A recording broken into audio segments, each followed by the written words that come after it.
जय भीम जय शिवराय. मी भास्कर भेदेकर, प्रमुख फुलेशाह आंबेडकर क्रांती मंच. आज 25 डिसेंबर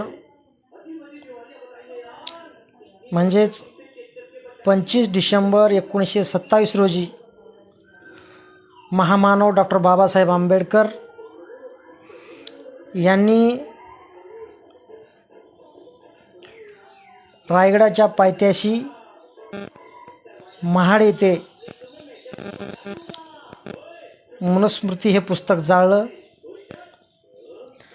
डॉक्टर बाबासाहेब आंबेडकर हे पुस्तकप्रेमी होते.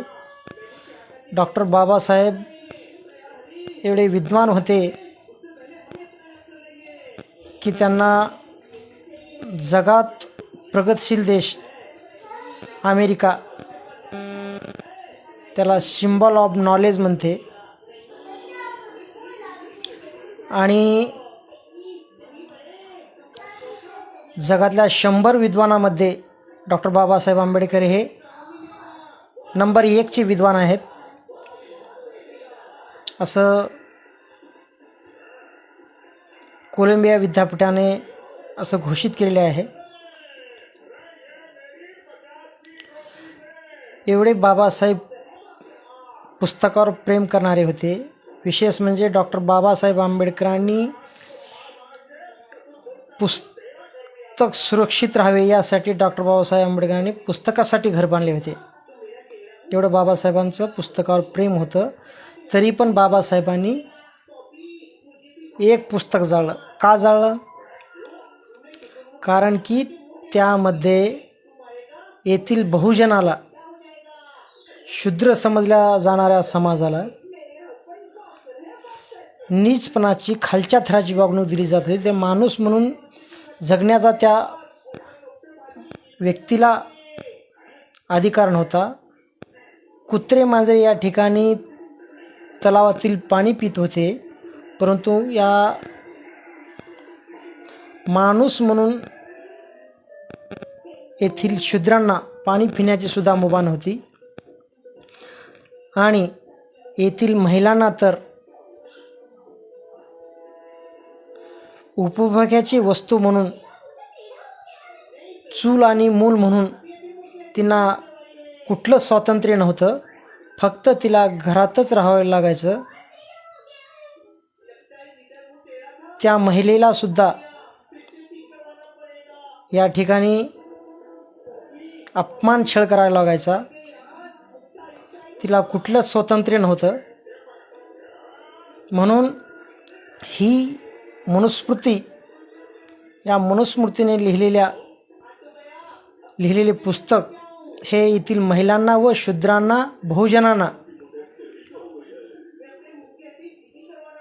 तसेच छत्रपती शिवाजी महाराजांना सुद्धा या मनुस्मृतीने त्यांना छत्रपती शिवाजी महाराजांचा अभिषेक मान्य नव्हता. येथील ब्राह्मण व्यवस्था ही छत्रपती शिवाजी महाराजांना सुद्धा अपमानित केलं. पहा, एवढी विषारी हे मनुस्मृती ग्रंथ आहे, पुस्तक आहे.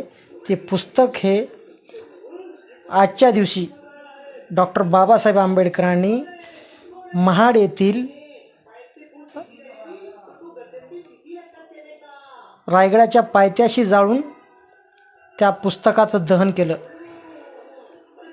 आणि डॉक्टर बाबासाहेबांनी संविधानाच्या माध्यमातून या देशातील कुठलाही बहुजनातला माणूस असेल त्या व्यक्तीला आज आमदार, खासदार, कलेक्टर, मंत्री, पंतप्रधान, राष्ट्रपती पदापर्यंत पोहोचण्याचा अधिकार या संविधानामुळे मिळाला आहे. तसेच महिलांना सुद्धा डॉक्टर बाबासाहेब आंबेडकरांनी संविधानाच्या माध्यमातून ज्या महिलेना चूल आणि मूल उपभोगाची वस्तू म्हणून त्या महिलेकडे पाहिले जायचं. परंतु आज त्या संविधानामुळं, डॉक्टर बाबासाहेबांनी लिहिलेल्या संविधानामुळं आज या देशातली महिला डॉक्टर, इंजिनियर, वकील, तहसीलदार, कलेक्टर, आमदार, खासदार, मंत्री, राष्ट्रपती पदापर्यंत या ठिकाणी महिला मजल मारले आहेत. ते केवळ फक्त संविधानामुळे. आज जर ही मनुस्मृती असती तर आजसुद्धा महिलावर केवढा अन्याय झाला असता आणि हे महिला एवढ्या उच्च पदावर पोहोचल्या नसत्या. म्हणून बाबासाहेबांनी हे पुस्तक जाळलं. एवढंच मी या ठिकाणी बोलतो. जय भीम, जय संविधान.